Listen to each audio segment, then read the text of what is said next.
All right, welcome to Rich Dad Stockcast with Andy Tanner, the great.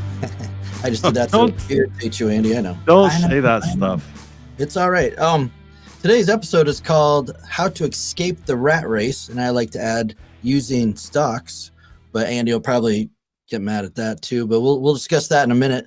One of the reasons we are doing this is, Andy, it's one of the webinars you've done that's gotten the most emails to us, the most fanfare, the most excitement, I think, that you've done, because I think that's really why people are even listening, reading Rich Dad Poor Dad, because their goal is to escape the rat race. So thank you for being here. This is quite possibly the most important show we could ever do. It's certainly a topic. You bet. I mean, it's funny. I redo that webinar about every 8 months just to keep it fresh, right? And it's one of the most popular we have. People want to know what happens if they're anything like me. Like, I was so fortunate to run into the book Rich Dad Poor Dad when I did. You know, it was written in the 90s, and I got into it the late 90s. And when I saw that financial statement of a poor person, and then a few pages apart is the financial statement of a rich person, I saw how that worked. Man, what a dream come true that was. And from then on, I've spent my whole life as a student first I wanted to learn how to get out of the rat race for myself, and I wanted to help other people do it as a team. So, you know, it bugs me when you always say, "Oh, the great Andy Tanner." I'm just a student like everybody else here, right? I just might have started a little earlier than some. That's the only difference. I'm still learning every day. So. Robert will tell you that just like the viewers, guys, just like viewers, no different. So anyway, Andy, here's the difference. You actually get to add to your title, Rich Dad Wealth Expert. That's kind of most people don't have that title, you know. Most people didn't write a book about cash flow in stocks and how to escape the rat race. So maybe you're just a little different there. I don't know if I have expertise, but I have opinions I'm willing to share. So there you go. We'll do that. Well, let's get right to it. Rat race. Let's do it. So, but check out that webinar. I'm proud of that one. And it's a great primer, meaning a place to start. So let's talk about how to start. Go ahead. Yeah, that's really where I wanted to go. But I also want to just talk about the webinar again. I mentioned this in the last show. You're going to get like the highlights in this podcast. But what you're going to get with the webinar is 1.5, 2 hours of Andy just walking you through, explaining things, step by step. Talking pictures. Like it's a different beast, and it's going to teach you more than the highlights you're going to get on this show. So I like it because I have a whiteboard and I can draw pictures and diagrams and show. Oh, this time's here. Move this here. It's fun. So they're always a good time. Don't get me wrong, you're a horrible artist. So I can't spell. I have no grammar and I can't spell. So that's all right. But let's get into our Cliff Note version here. So what is the first step to getting out of the rat race? So I think it starts, obviously with a desire to get out. And you can say, well, you can give lip service to that, right? And you can talk about that. It's not very hard to find someone who's willing to complain about their job. That's pretty common, pretty easy to do. What's more uncommon is when you find someone that wants to create a blueprint to get out. So the first question you want to have is, what is more valuable to you? Another paycheck next week or a blueprint, a map to get out, to find your way out? The rat race isn't left like you just leave the job. It's a maze.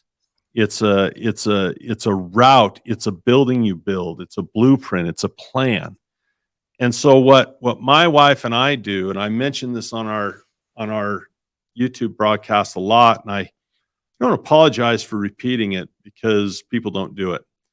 I think one of the first places, if you wanted to get out of the rat race, what you focus on expands. And so there's 6 numbers on a financial statement: income, expense, your cash flows left over, net income, whatever you want to call it, and then assets and liabilities and net worth. And net worth is the least important one.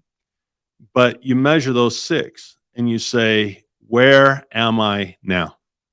So if you can put a label, if you want to get out of the rat race, put a label on all that stuff, and start to measure it and start setting a goal to tweak one of those 6 numbers or all of them each week. And you say, what am I going to do this week to tweak a number? What am I going to do? And boy, we could have a 5-hour webinar on this if we wanted to, because there's so many things to talk about just in the income column. So, like, for example, you could say there's active income in the income column and passive. What's crazy is you actually have a goal to make less money actively. I used to make a ton of money giving speeches. I mean, I'd call up and say, hey, how much for a speech? And I'd charge, crazy amounts of money for a speech. And then my life changed when I had children. And pretty soon it wasn't worth it. And my wife got sick. And then it really wasn't worth it. I wanted to hold her hand, right? And so the passive income became much more important than the active income. And we actually set a goal to take the active income down and the passive income up, right? Early on in our lives. Expenses. I want my expenses to go which way? Up. What? Poor Susie Orman just lost her mind right there. Poor Suze. Or Dave Ramsey. Yeah, he'd up. Yeah, look, the food that I eat, the quality of the medicine I give my children, the orthodontics, the vacations that we take, the medicine we can provide, the home is such an important place to me to provide a nice home for these children. These are my lifestyle. Am I going to set a goal to make my lifestyle get worse? Look, there's no creativity in that. I'm not going to debate Dave and Susie, but being a disciplinarian saying spend less and restraint, that's not creative. That's discipline. It's not creative. So I want my expenses to go up. Crazy, right? Means I need income to answer that. Assets, like I want more debt because debt's an accelerator. The more debt I have, if your liability column's empty, there's no utility. Debt's a tool. More people have been saved by fire than killed by it. Look, if you're freezing, you shouldn't be afraid of playing with fire because you're about to freeze to death. If you're hungry, you shouldn't care about opening a campfire and cooking a meal. You can roast a hot dog on a fire safely, right?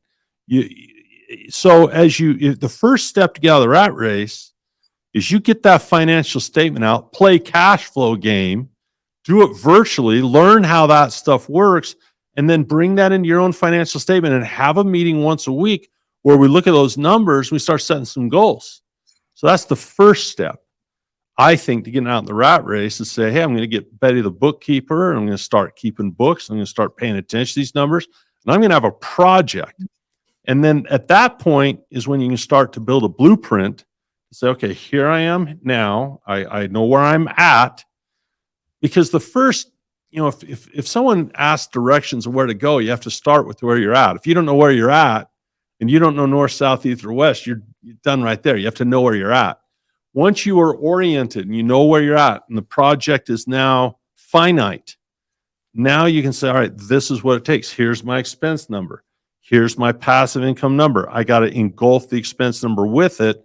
Now I start building a blueprint. And I start talking about asset classes. So I'm going to go back just a little bit because you said something that Robert, he kind of beats into our head. And that is, if you're so focused on I can't afford things, basically what you said, making your expenses go down, then you're killing your spirit instead of saying, how can I afford it? Yeah. Yep. And also, I think if you're going to stay on this path of making your financial life better, man, if you kill your spirit, if you take all the joy out of it, you're not going to last long. You're just going to bail out. But I don't want to go too far into that because I really do want to get into how do you pick, like you just said, first you got to know where you are before you can get going. How do you pick your asset class so you know where to get going? How do you take the next step? Well, people often ask me this. It's funny. I get this all the time. They say, do you have a good book you can recommend? People love reading books. And I will tell you about books. And I have to be careful because Robert's in the book business. I'm in the book business. If you want a book, buy our books. Great. There's books. Books are for people who are interested in success. teachers and coaches are good for people who are committed to success. So if I wanted to win a gold medal as a Olympic diver, I don't write a book. I don't read a book on diving. I get a coach, right? And so you build a team around you to start doing this. So when you start with books, you read a book on real estate, you read a book on stocks, you read a book on commodities, you read a book on business, and those are toe dippers. You're dipping your toe. And you're not really committed to success, but you're interested in success when you read the book. And once you read those books, you say, and you talk to people, right? You talk to people who are stock investors. You talk to people who are real estate investors. And you start investigating the asset class and you say, do I have an affinity for this? What excites me? What are my talents? What are my strengths and weaknesses? If you have a weakness in talking to people and selling, raising money for real estate, you're going to struggle with. So you got a choice. Either there's an opportunity for personal development as part of your blueprint and plan, and you say, I'd really like to be the guy that walks into a room and can raise money. Or you say, no, it's just not who I am. Great. Well, then I look at an asset class where I never have to raise money, like stocks, right? And so choosing your asset classes now is really important. One of the things we ought to have a podcast on is the silly debate about which asset class is best. That's a stupid argument. Well, business is better than real estate, or stocks are better than commodities, or real estate's better than stocks. That's just total horse. I almost swore. It's just pucky, man. It's stupid. Look, take a guy like Trump. Okay, he's done okay in real estate. He's probably not cleaning toilets out, right? I don't think he's probably ever cleaned a toilet or had a tenant call in the middle of the night needing Trump. Okay, there's solutions for that. So is real estate good? Yeah, we can find people who are successful in it. We can also find people that got killed in it. Stocks. Warren Buffett's the great investor of all time, hands down. No one's close. I'm not going to knock on his door and say, you're a real idiot for buying stocks, Warren. How stupid could you be, right? It is a function of the investor, not a function of the investment, for the 15th million freaking rant time. It is a function of the dude who's doing it, not the asset class he chose. Buffett made Buffett. Trump made Trump. Robert made Robert. It wasn't the asset class that did it, because I can find people that got their ass kicked. Can I say that? Is this PG-13? I think people got their butt kicked in every asset class too. So you start to get a feel for the asset classes, okay? Some people like Kenny are just lasered. That's their deal, right? Kim, laser, real estate, that's my deal. Awesome. Other people, business, lasered, right? I like a little of all three, Maybe that's why they all do better than I do. Maybe I'm not focused enough. But I love real estate, and I love stocks, and I love business, and I love commodities. I love all four. When I read a book on gold, I get excited. When I read a book on oil, I get excited. When I read a book on stocks, the whole thing excites me. So once you get your asset class, kind of get your toe dipped in, then get a freaking coach. I tell this story all the time. So I read Rich Dad, Poor Dad, Greg, and I bet I was going to do real estate, because that's kind of what the book leaned me towards at first. I'm like, okay, we're going to go buy houses, honey. Let's go. And we looked at 100 houses easy. And every time the fog of concern would come in, I'd be like, well, when it came time to buy it, I'm like, why is he giving me such a good deal on this? Or what am I missing? And I had no confidence. And what if the roof leaks because it's summer now, and in the winter, then there's no rain for a month. How do I know if, what if I get a renter and he starts baking crystal meth in the basement and the whole thing's condemned? Fear. Always scared to pull the trigger. And so we spent all this time, reading books, and, that's where the books got us. So then Marcy, I love telling the story. Marcy says, let's read Rich Dad, Poor Dad again. And she looks at the cover. She goes, oh, Rich Dad, Poor Dad. We've got poor dads. Let's go find a rich dad. We're halfway there. And within a week, just looking for people instead of deals. That's another thing. If you want to get out of the rat race, stop looking for deals and start looking for people to get you out. If you want to get out of the rat race, part of your plan, it's not just the asset class, it's the people that help you. What? You win Entrepreneur of the Year and you grab the podium and you're choked up and you say, what? Oh, there were no dragons to slay. I did this all myself. There were no mountains to climb. I'm surprised all of you weren't Entrepreneur of the Year because this is so easy to do. No, they weep and they cry. It's like June Morris from Morris Air when she won it. She talked about the people in her life that blessed her. It's about people.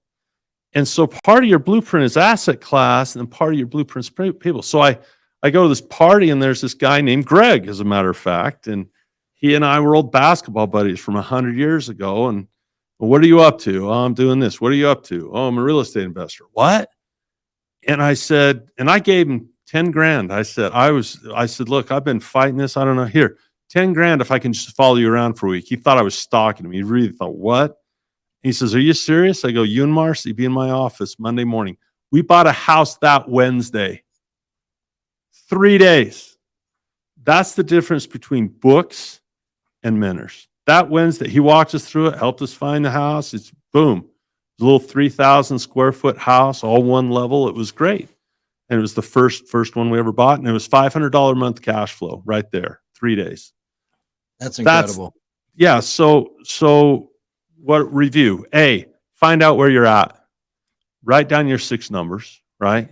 Then start getting a blueprint. Okay, where do I need to be, right? What asset classes? Read some books, toe dip a little bit. Once you find one, mentors, people, teachers, and then freaking get going. All right, so I'm hearing this, and my own inner voice is yelling at me, and so I'm hoping the audience has the same voice, because I'd like to talk about this when we get back. So for me in the audience, I don't know anyone who does this. I don't know anyone I trust to teach me. And so I'd really like to explore how it is you can find the right teacher, the right mentor, and the right coach. And we should be writing all these down, because these are great podcast topics. How do you find the right teacher, right? It's a good one. Seriously. So when we come back, let's discuss that real fast. Yeah. All right, welcome back to the Rich Dad Stockcast with Andy Tanner, who I'm not going to call a guru this time, so he doesn't yell at me. Thank you. Sure. I never yell at you, Chris. Oh, you rant every show. Maybe not at me. I ran at the world, not at you. Fair enough. When we left, you were going to cure my ailment, and hopefully the audiences, and really discuss how you find a mentor. It sounded like when we got off this, that was almost, I don't want to say the most important start place, because it's not where you start, but it really sounded like that's where you started to take action and really get moving with the money. And I did have one quick question too. I know you just did the webinar, Escape the Rat Race, and everyone, it's in the, not the show notes. Yeah, it's in the show notes, the description. We'll get it in there. I want to just, do you touch on that in the webinar? Do you talk about finding your mentor, your teacher, things of that nature? Not as much in the webinar. The webinar is more about the asset process, because, if you're in the webinar, hopefully you'd look and say, oh, Andy might be a good mentor that way. I'm hoping. I'm always looking to serve, but here's the bigger thing though.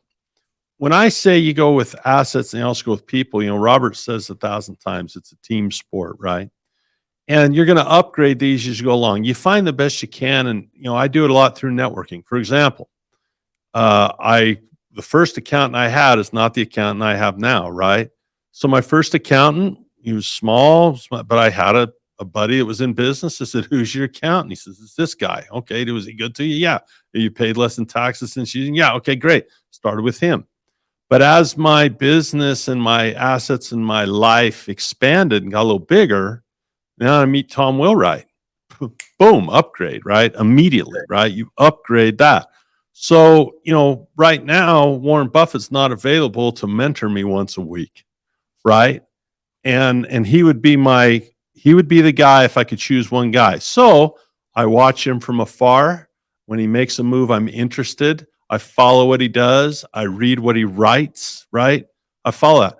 But Corey Halliday, who's a Series 4 option principal, best risk manager I've ever met, he is within my circle. So as what you focus on expands, and you'll network, and you'll read, and you'll find authors, and you'll go to seminars, and you'll go to events, and you'll go to webinars, And you'll find people that fit your personality. You'll find people that resonate with you and that help you see things clearly. So yeah, you do your best you can, right? You use your resources, but it all starts with the meeting. It all starts with that once a week meeting of where you're at, and I'm working on my plan. That's where it starts. You've brought up personality twice now. One, when you're picking your asset class, you gave the example of if you can't sell or you're shy, then maybe getting syndication in real estate, that's not your gig, but maybe then stocks is. So you brought up personality there, but you just brought it up again that your coach, your mentor, their personality also needs to meld with yours. So this personality thing, it kind of A surprised lot me. of that, yeah, but a lot of that also is you have to decide personal development. I mean, I'm an emotional guy, and that's been my personality. Like I'm easily brought to laughter, easily brought to tears, easily brought to ranting, as we've seen. So I'm a very affective person, right? Very emotional. Well, I've had to work on that in personal development. You know, empathy can be a downfall as much as a strength, right? And so learning to be stronger emotionally, especially if you're going to be in business, a lot of those personality traits are opportunities for personal development. If you're an angry guy, be less angry. If you're a sad guy, be less sad. Learn to control that stuff. If you're a social guy, start finding time on your own. If you're on your own all the time, you're cipher, start getting out into things. It's never wrong to have personal development. With that said, yeah, I really enjoy my relationship with Tom because we think alike and we get along really well. So there's a mix to that stuff. Concerning stocks, you know, how do you get out of the rat race with stocks? You know, it's cash flow. We did an episode just before this one about the difference between capital gains stocks. So as you build your map, right? As you build your roadmap to get out of that thing, your blueprint, it's important to understand the difference between hedges, cash flow, and capital gain. Because if you just run out saying, I want to make money, I just want to make money, it doesn't work that way. You've got to have a plan for cash flow if you want out of the rat race. And that happens, play the cash flow game. You can actually, you know, in fact, Robert's even talked to me about doing this. It's just been beyond my, you know, my low level of brilliance. Is you could really use you can use stocks to get out of the rat race just like you could real estate. Just as you can collect rent, you can collect premium, you can collect dividends. Just as you can collect, you know, monies from different areas in rent. It's not just rent. There's other things you can sell customers and give value. Same is true with stocks, man. So you could have a combination of assets.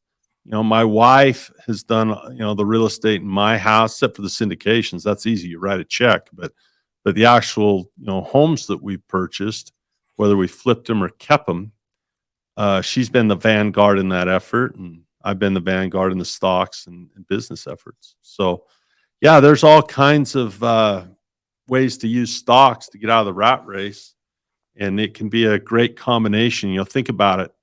If you want to really leverage the money of real estate, like let's say I borrow money, so now I got leverage.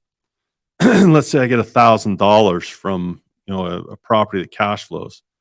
Take that 1,000, invest it in some stocks, and then, you know, use that to write a cash covered put against it or whatever.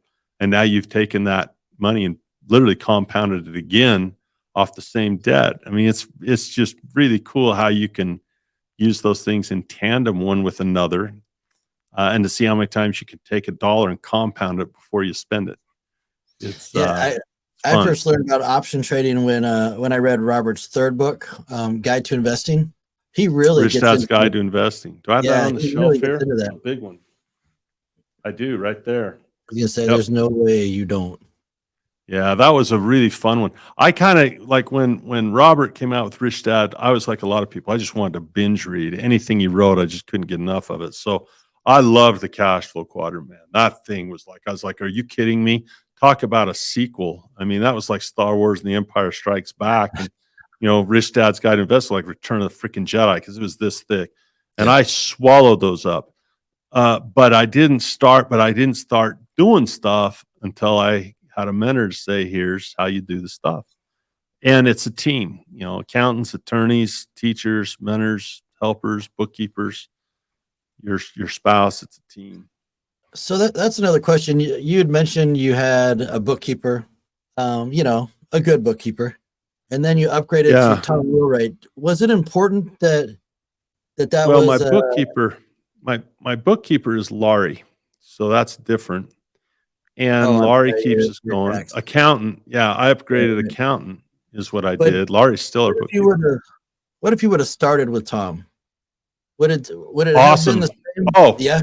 So you don't have awesome. to Absolutely. start and grow. No, You I can just start. hadn't I just hadn't met Tom. Yeah. No, and nothing against Steve. Steve was great, but Steve's still a good friend, but Tom is, Tom's Tom. There's a reason Robert uses Tom too, right? Right. And so Tom's just, yeah. But I didn't know him, right? So you'd be surprised. It's funny. I traveled with Robert for years, and people would be blown away. Like they didn't even know I did webinars. They didn't know that we had coaching. They didn't know that, like Corey, and they're like, really? We could have, I'm like, yeah, that's what we do, man. We're teachers. Right. That's Right. what we do. They're like, really? You could? Yeah, you really could. So yeah, the other thing I'd say about the mentorship stuff is, when I'm a guy that gets fat and skinny, fat and skinny, fat and skinny. It's something I battle all the time. And when I get to where my blood sugar gets to the pre-diabetic level again, I say, all right, got to go on another run, got to get more consistent. Look, I just go to a trainer and he makes me do it whether I want to or not. Right. And Right. that's the power of having people. You read a book, well, great. See, the thing about other people like accountants, attorneys, your team, they don't have your emotional crap to deal with. They don't care. They just say, do this anyway. And they're not fighting all the demons that you fight personally. They just do it. Right. So there's a lot of power in it. But to review, first thing, get oriented. Get your 6 numbers down, right? Play the cash flow game so you understand what a financial statement is. It's all about the financial statement. You get those 6 numbers down, you say, all right, let's start working on them. What do we want them to look like in the future? What would they need to look like to have my dream life? You get that meeting going every week, and you make a project, right? You get Betty the bookkeeper and get that going. And then the next thing is you start looking at asset classes, right? How do I want to get out of the rat race? Do I like real estate? Do I like syndication? Do I like stocks? What do I like, or do I like them all? Do I want to start a business, on Amazon or whatever you want to do? Then you build that team, and then you just go and you deal with adversity and you fail. Gee, many Christmas. If people think, like, do you really think you're going to get to a place in your life where you won't have problems? Really? Look, something's going to break. We had the people that do our yard broke a sprinkler head the other day, and it filled up our basement with some water. Stuff's going to happen, right? In business, you're never going to say, oh, I have no problems now, even as an entrepreneur. So you just keep going. You just keep solving problems, but your life does get better. It's not problem free, but it gets better. So there you go. Right. Right. Well, Andy, thank you. And again, everyone who's listening or watching, you can get detailed. I don't want to say you're giving the whole farm away here, but really detailed 2 hours of Andy just really explaining how to get out of the rat race, Fun. how to escape the rat race. Yeah, and it's easier with the whiteboard for sure. Yeah. Except that you're not a great artist, other than that. I'm a fantastic artist. I can't brag. I make stuff simple and I draw good pictures. I just can't spell or do it. Can't do anything else. In the comment section, let's go ahead and comment on how great of an artist Andy is here. Oh boy. Yeah, I shouldn't have thrown that out there. That's just asking to get punched. I should snapshot it and put it in the comments myself. But Andy, thanks again. I always learn from you, always a ton, and really the power of mentorship and coaching that dug deep. Inspiring to me. I love being together, Greg. It's inspiring. Every time we talk, I get refocused and inspired myself. So thank you. I appreciate it. All right, let's do it again next week. All right. We'll see you guys on the webinar. Sounds good. Thanks, Andy. This podcast is a presentation of Rich Dad Media Network.